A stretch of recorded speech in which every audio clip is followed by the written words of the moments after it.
Hello, this is Ted, and I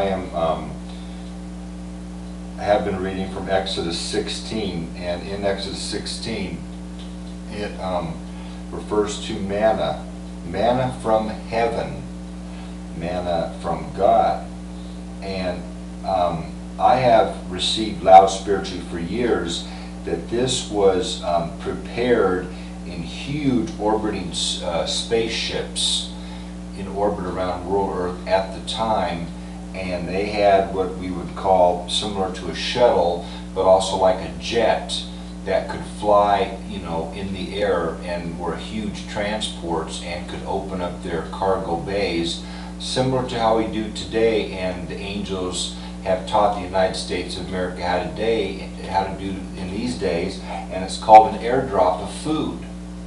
We airdropped food, similar to how you airdrop food into certain parts of world Earth, and you have for many years. You airdrop food.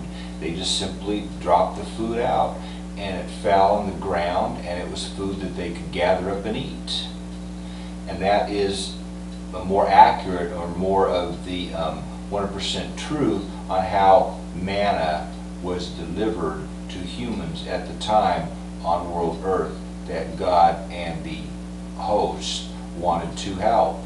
And we also had and have physical living things that are not spiritual living things that helped us out at that time, and help us out also to do many things out there, including in spaceships and traveling constantly out to different planets and marvels and worlds, and doing all kinds of different things where we're not under strict cover-up like on world Earth.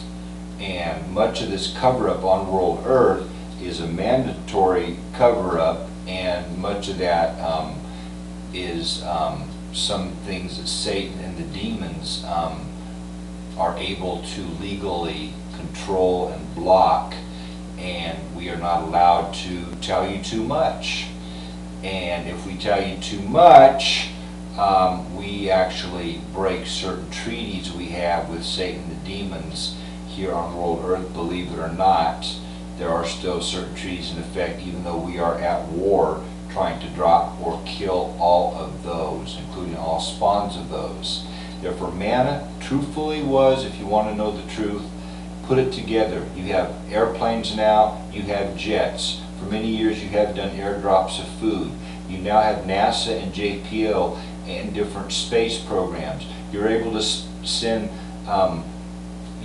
men to the moon. You're able to send spaceships out into space. You're able to send robotic spaceships out into deep space. And you know how to do this now, and you understand now space technology does exist on world Earth, even though you're enormously primitive, and we had it, and we were enormously advanced, over 6,000 years ago. We had technology that's far more advanced than you've ever seen on world Earth, millions of years beyond what you've seen yet. And we dropped manna via airdrops.